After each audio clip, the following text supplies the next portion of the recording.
what about sled training? If you have, I can say a dynamic percentage that you use of the body weight training with the sleds, or maybe you use a fixed one, a static one. You use always the same. Which is the percentage that you use the most with your athletes, and why?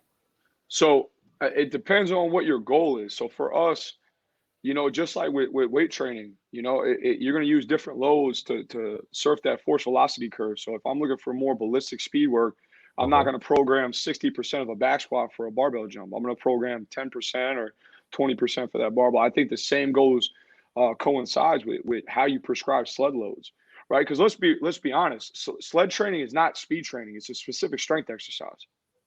Right, the ground contacts Yeah. are too long, the speeds are Yeah. too slow. It's a Yeah. specific strength exercise. And I got in an argument with someone on Twitter about this. And what I did was I went outside and I videotaped a whole bunch of different loads, all the way from 20% all the way up to 100%. And I showed all the different ground contacts of that same athlete, same day. And, it's not even close in terms of ground contacts of a free, unresisted sprint. So it's a specific strength exercise, right? It's going to fall into that category for me of like almost Olympic lifting type style or resisted broad jumps or one of those. That's where that bucket. That's where I'm putting it. As far as loads, if I'm trying to drive strength, we're going to go above. We're going to go to 100% body weight or even more. And I look at where is that common in sport? Like you look at rugby, the guys in the scrum. That's right where it's common, right? Those guys have to move in an enormous amount of weight, and it's again a specific strength exercise, very similar to what they're going to do. For us, it's in football, it's O line, D line. Mm-hmm. O lineman and D lineman, they get paid to take another human and move them against their will somewhere else.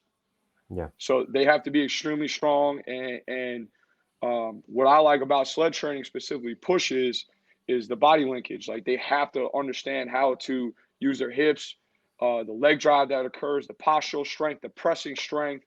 Those all have to come into play. And we've been doing heavy sled pushes now for about 8 months, and we've definitely seen the benefit of it in specifically in their positions as run blocking and coming off the ball in D line.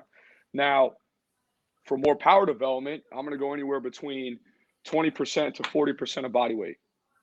Right, I got to lower the load. If I want them to move faster, I got to lower the load, and that's where we're going to be. And we're going to go anywhere between 20 yards to 30 yards. Ken Clark has done a ton of research on it, and I kind of follow along the lines of what he's talked about. I know there is some dynamic models based off their sprint times with the sleds. For me, I love it. I think it's awesome. I think it's you could definitely increase acceleration ability using those protocols.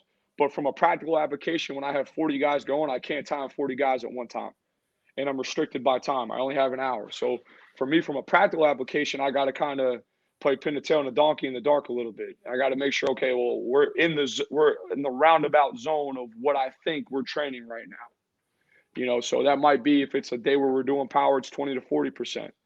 If it's more accelerated strength, it's 60 to 80%.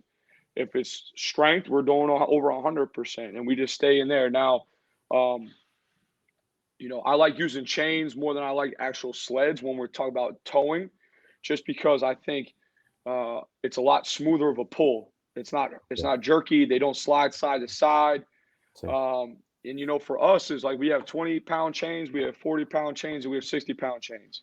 So for us, it's like, okay, the average weight of our skill guys is roughly around 190 pounds, right? Or 200 pounds, which in kilos, what is that? I gotta do like 80 kilos, or Yeah. excuse me, no.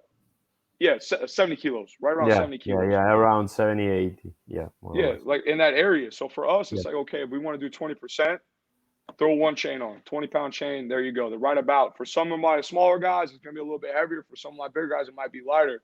But then I also look at from this approach, some of my smaller guys need a little bit more of that explosive strength work. So they're getting what they need out of it. But yeah, there's a whole bunch of different models out there. But for us, again, it's just what is the emphasis of the day. So if it's power, we're in that 20 to 40%. If it's accelerated strength, we're in that 40 to 60 range. If it's maximal strength, we're going heavier. We'll do more accelerated strength and absolute strength early in the off season. Right now, we're just at power. Okay. So we're at that 20 to 40 range. And it's another way to get them upright. So, I mean, you put a 20-pound chain behind someone. We don't have hills in Florida. Florida's flat, so there's no hills or anything like that. So early in the summertime, where I might be a little bit hesitant to get a ton of maximum velocity yardage with our skill guys, you put a chain behind them. Now you restrict their maximum velocity. It's a safer way to get upright and get top end speed mechanics involved too.